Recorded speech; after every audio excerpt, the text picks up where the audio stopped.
Wow, I have to do a podcast and get a column out today. Holy shit. Deadlines. I can't believe it. I'm out in the country and I I've got deadlines. It's so weird. This is a show about jewelry, why we wear it, why it matters, how it's made, and what it means. I'm Alex D, and I turn cannabis into gold. I make mind-blowing jewelry in gold, silver, and platinum from cannabis plants here in Canada for stage, screen, for people who want to rock crazy jewelry. I'm the Cannabis Goldsmith.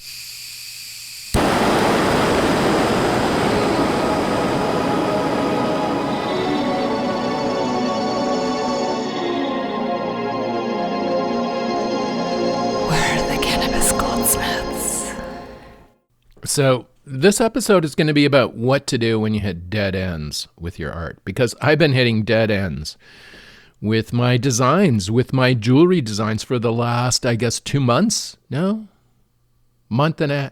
6 weeks maybe. I've been hitting dead ends. And what I mean by dead ends is shit isn't working. It's just not working. You know, I want to do a design. I have a design in my head, and I know what it sort of where I want to go with it. And when I start, it just goes in the wrong direction, and it just doesn't want to go the way I have envisioned it in my mind, or the idea in my mind is not. I just start on it and start on a design, and it just goes wrong right in the middle of the design. And now I know if you're a painter, this must happen to you a lot, because you start painting something and then you do something and then that doesn't work, so you try and fix it, and then that doesn't work, and then it just turns into this thing that you look at and you go, no. So I've been working on jewelry designs. Like, I have these ideas of turning cannabis into jewelry, and most of them have worked so far. The designs have turned out, but this year it's been really difficult to get designs from my brain, from my imagination, into the metal. And oh God, I'm just having such a hard time of it. I know this sounds like a confession. It's not, but I guess it is a little bit, because I've been saying, oh, I'm working on belt buckles. I am working on belt buckles, but the problem is that I'm not happy with the way they're working, or there's something in the design that's just not right that I haven't worked through. So before I sell anything like this, I want to make sure that it's perfect. So I'm working on minor design things to change them around. And as I do that, I become less happy with the pieces. So I start over, and this is what I've been doing for the last 6 weeks with the belt buckles. Now I've got 2 final designs down pat, and there's a third one I'm working on. It's a star shape with rounded points. So it's a rounded star, almost like a flower, like a rounded 1960s flower shape. But it's entirely made of cannabis seeds, and this is going to be the belt buckle face. Now we're going to cast this in sterling silver, and it'll be kind of a funky 60s belt buckle in sterling silver with kind of a 60s vibe, right? But made with cannabis seeds. And to somebody looking at it, they would look at it and they wouldn't know it's cannabis seeds. You'll know it's cannabis seeds, and your friends will know, or you'll be able to tell them about it. But if you walk into a board meeting with one of these on, nobody will know what it is except for you. But this is not a board meeting belt buckle. This is kind of a 60s one. It would be more for a party or for an event, a special event to wear on a pair of jeans, on dress pants, or whatever the hell you want. Or on stage, of course. But anyway, I've been working on these designs, and it's not going the way I want it to go. And this is making me a bit pissed off, because I know the design is in my brain. I know it's there, I can see it, but I just can't get it into the physical, into the different media that I use before we cast in precious metals. So I make the objects in wax or plastic or something that we later convert into precious metal by casting, right? But the first step is just to get the original designs together and make sure they're functional and they work. And what I mean, like in the way of a belt buckle, this would mean making a belt buckle, making a prototype or a model of your belt buckle, and then trying it on the actual belt to see if it works or how it hangs or what it does, or, all this kind of testing and stuff that we do before we sell a product. So I'm in this kind of, what is it? The valley of discontent, or the valley of, what was in The Princess Bride, where the giant rats are? That's where I'm at with the designs right now. But I've got two that were really hard struggles to get. And sometimes you have to struggle to make good art. And so the two ones are done. Now, the third one, last night I was working really late into this, working on the face of this this Cannabis seed 1960s flower kind of vibey buckle. And I have a vacuum pump here that I use in this process. And it's a ridiculously, it looks old. It is old. And it was a gift from a fellow jeweler here in the area. And they're really expensive to buy. So this, I was really pleased to get this. But last night I was vacuuming some silicone molding stuff to make sure there were no bubbles in it, and the pump made a strange sound and something happened. So I'm hoping the pump isn't busted, but I don't know, something happened to it there. I'm kind of a bit anxious to go into the studio this morning and see what the fuck, if it works or not, because if it doesn't work, I'm going to have to fix it, and that's going to be an additional cost to fork out. See how negative I'm getting about the designs are not working? I'm worried about the pump breaking. All this stuff happens when things aren't going the right way for an artist like myself, and probably you too. If it's just not working for you, you start, oh, the pump's going to break. Oh, this is going to happen. And you get to this point where, or I'm getting to this point where, I expect the worst to happen.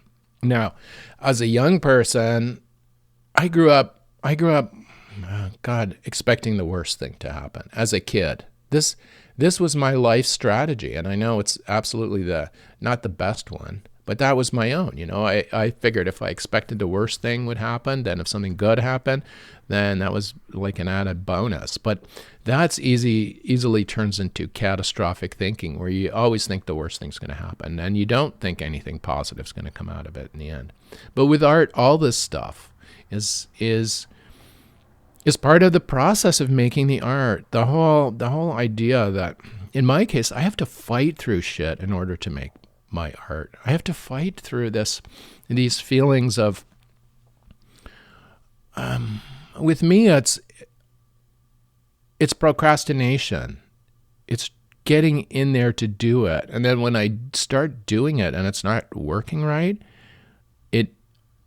I'm doubly hard on myself because of it. But it's just me being hard on myself. I'm my worst enemy. And we all are, actually, I think, artist or not, painter or not, jewelry designer or not. We're all our worst enemy. And if we realize that, then I think maybe we can snap out of it and get back on the beam, as they say in gymnastics. So I know it's kind of a weird place to be as an artist. It's like being trapped in a doldrum when you're trying to sail across a huge ocean and suddenly there's no wind and you're not going anywhere and you're stuck. And I understand you could be stuck. In the past, these sailing ships, they could be stuck for like a month or more in this one spot, and they'd unable to move, right? And for an artist, that's always the danger of being stuck. You're going to be here forever. It's going to be like this all the time, but it's not, right? It's not.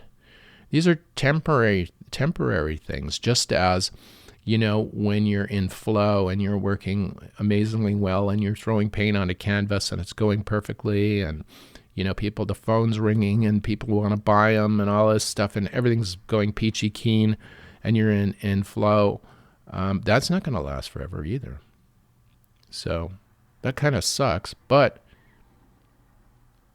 But the fact that all these states change constantly gives us reason for hope. I think gives us reason for hope. And look, I'm sounding down today, but I'm not. I'm absolutely not down. I'm a little curious to see what the status of the vacuum pump is, but I'm more curious to see if my seed buckle turned out. A lot of times with what I'm doing here is there's time delay. I work on a design and I have to wait for adhesives and everything to set, to cure before I can actually touch or inspect what I've designed, to look at what I've designed. I have to wait for all the glues to harden. And then I take the design. These are just mock-ups, prototypes, right? And I look at the design and see if it's worked. And then I hit it with light I shine light at it from different angles. So this gives me the idea that if the person is wearing this on their, like for a belt buckle, for example, wearing it on their belt, if the light's coming from the ceiling, if it's coming straight on or whatever, this replicates somebody on stage or in sunlight or out in an environment where flash cameras are going, where the flash strikes the face of the buckle. So I'm worried about how all this stuff looks in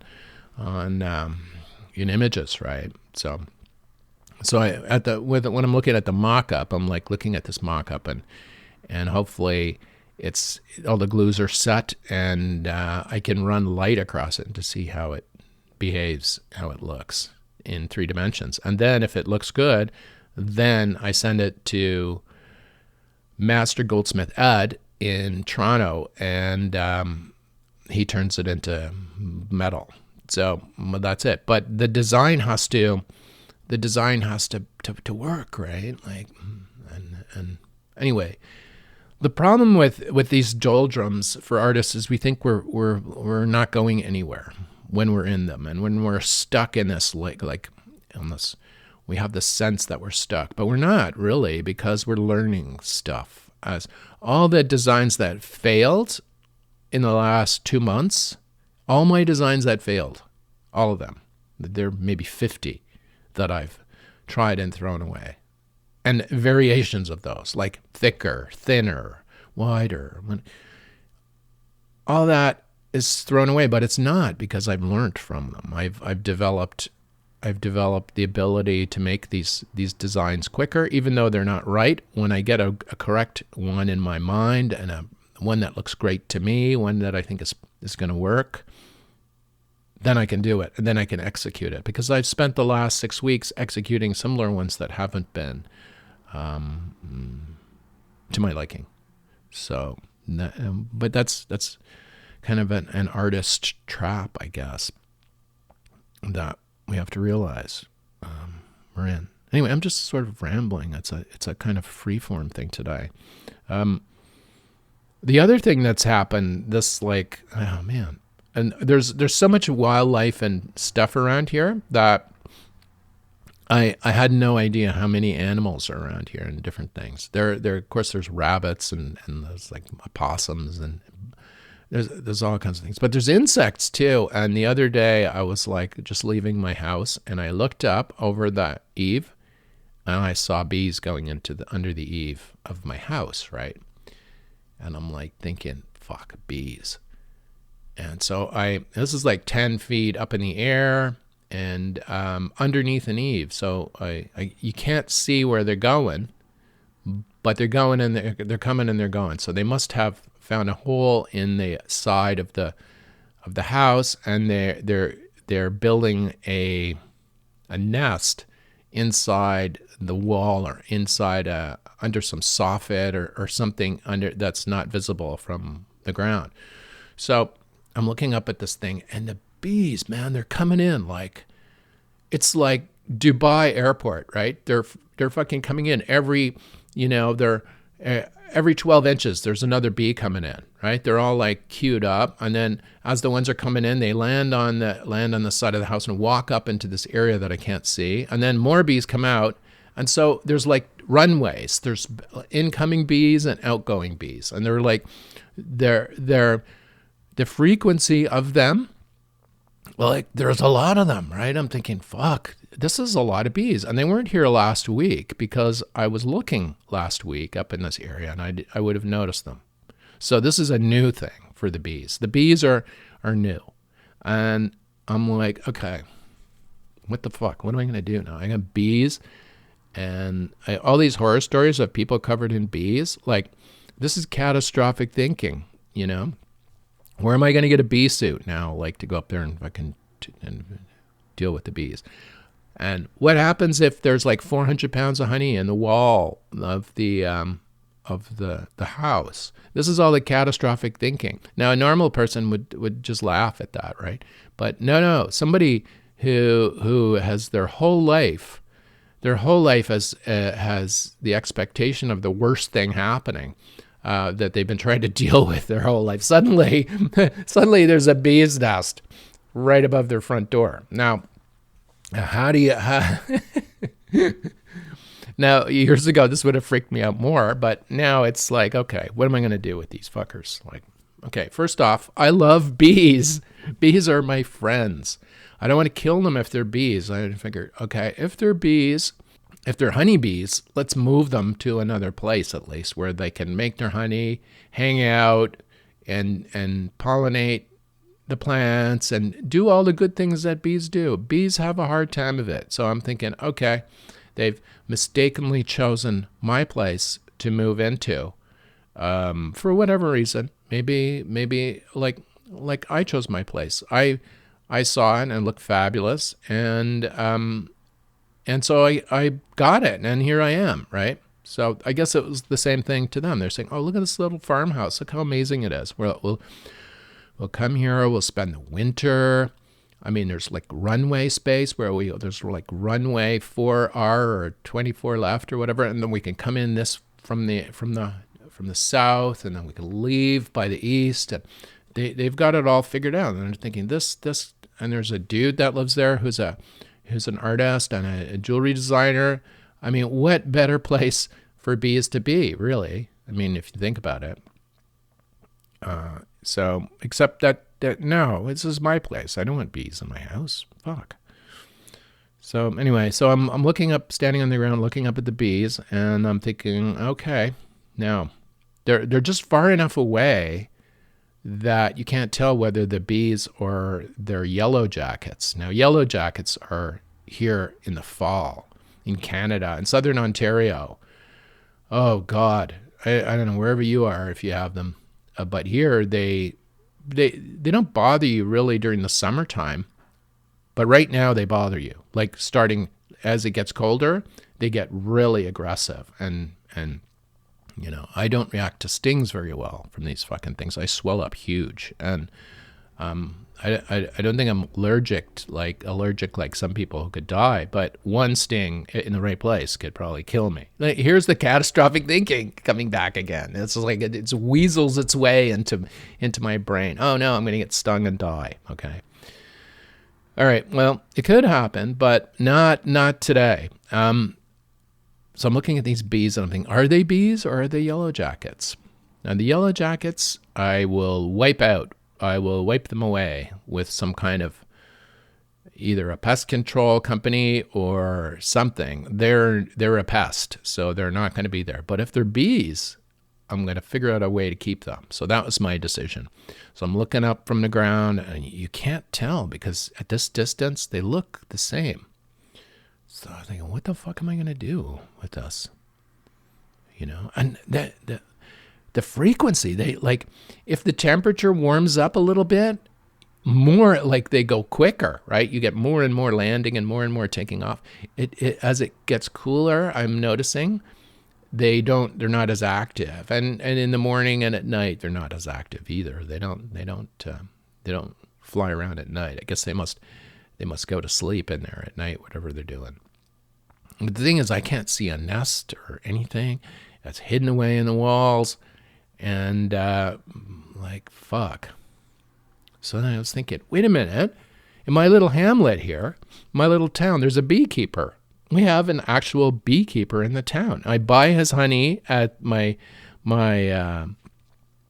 my friend Carolyn, who is the organic vegetable lady who sells her vegetables in the parking lot in Prescott on the weekends, I buy honey from her by this dude, Andy, who is the beekeeper and actually lives in my little hamlet. So I was thinking, wait a minute, I'll find Andy. I'll ask him what kind of insects these are. So if they're bees, he's the beekeeper. He should be able to identify them and give me some advice on what to do. But if they're yellow jackets, then I'm just going to call a pest control company and deal with them. Or I'll wait till it gets cold here. A couple of frosts will knock them down, and I'll go up there and look at it closer and then see what I have to do to deal with it myself. Although I really don't want to do that. So maybe it's better just calling a company to go and do it. But it's a really active nest. So I'm thinking if they're bees, I want to save them, and maybe Andy, the beekeeper, can take them or whatever. So I found out where Andy worked, and he works in Prescott in the nearby town. And so I went to see him at his place of work, and I said, Andy, look, I buy your honey, dude. I'm like, your honey's amazing. I actually live in the same town you do, just up the street, and I have these bees. And I told him the story, and he said, look, I'll come over after work and look and see. We'll see what they are, and then be able to make a better decision.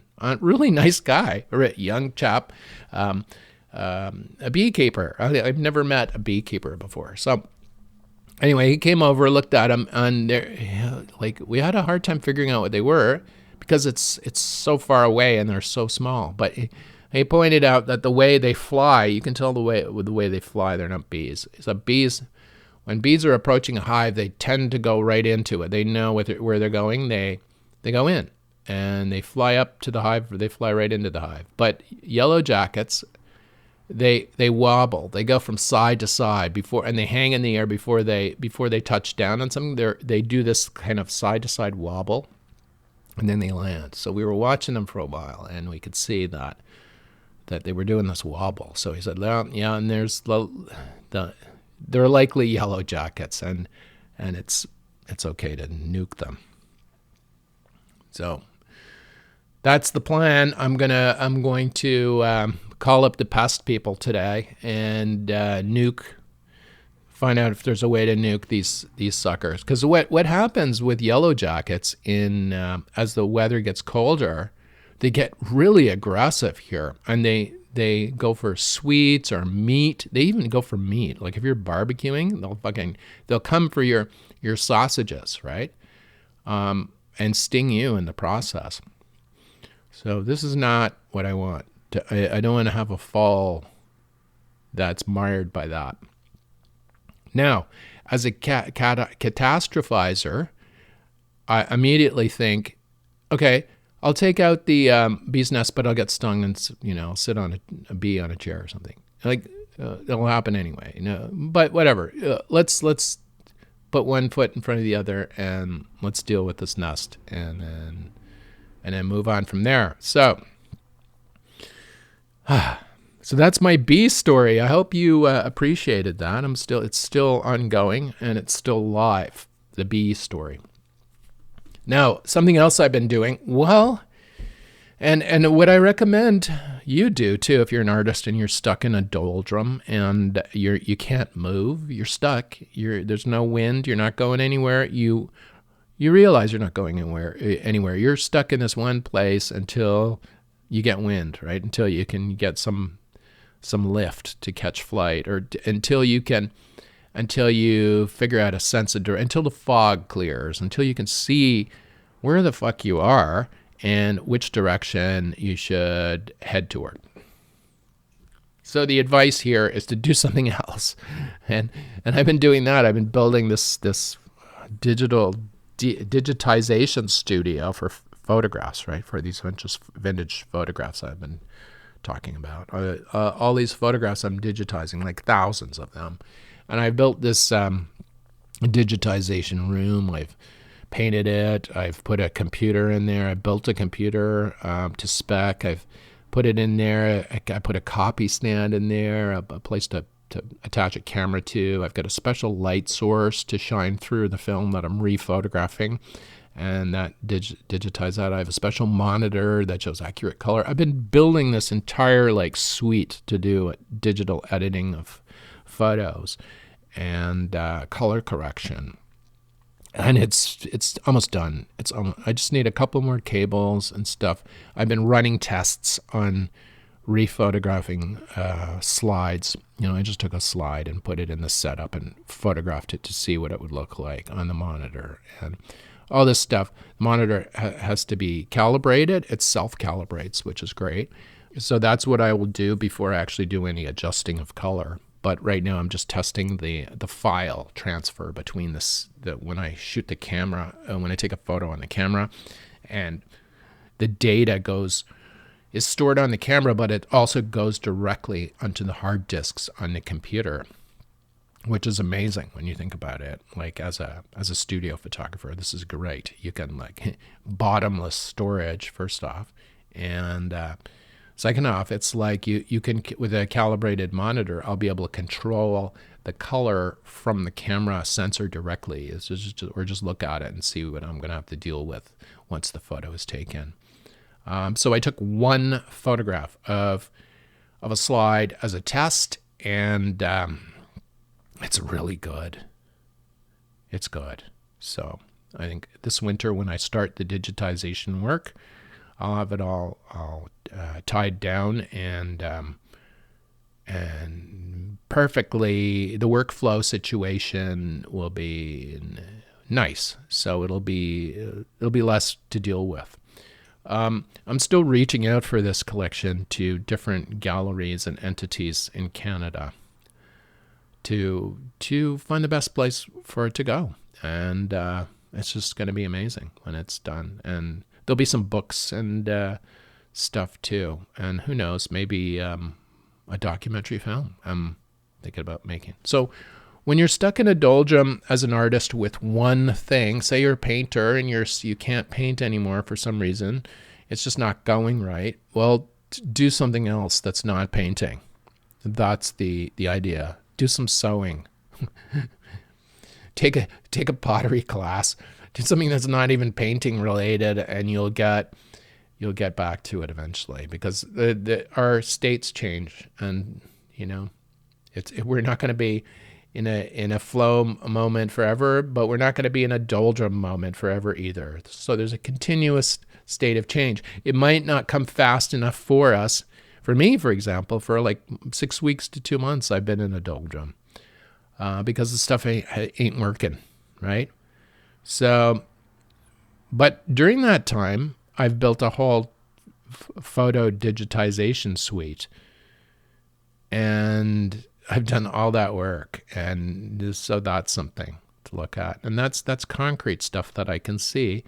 So that gives me personally some sense that I'm doing something, I'm accomplishing something, even though in one area I'm not. So the art designs are hung right now, but whatever, the photo digitization suite is working. So that's something. And also it'll work for the photos too once I start shooting the products again in the studio.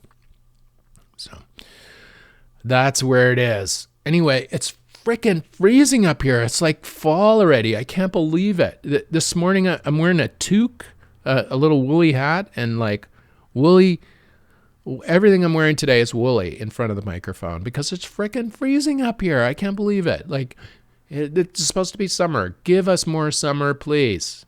Summer people, summer gods. Let's give us more summer, please. Anyway, that's it for me, the Cannabis Goldsmith. I hope it wasn't too depressing for you today on the podcast, but it's not all flow. How's that? See you next week. The Cannabis Goldsmith is produced by Tribe Communications, Inc. in the Thousand Islands area of Ontario, Canada. You can see what we do at tribe.ca. Send us an email, alexd@cannabisgoldsmith.com. Thanks for listening, and we'll see you next week on the Cannabis Goldsmith.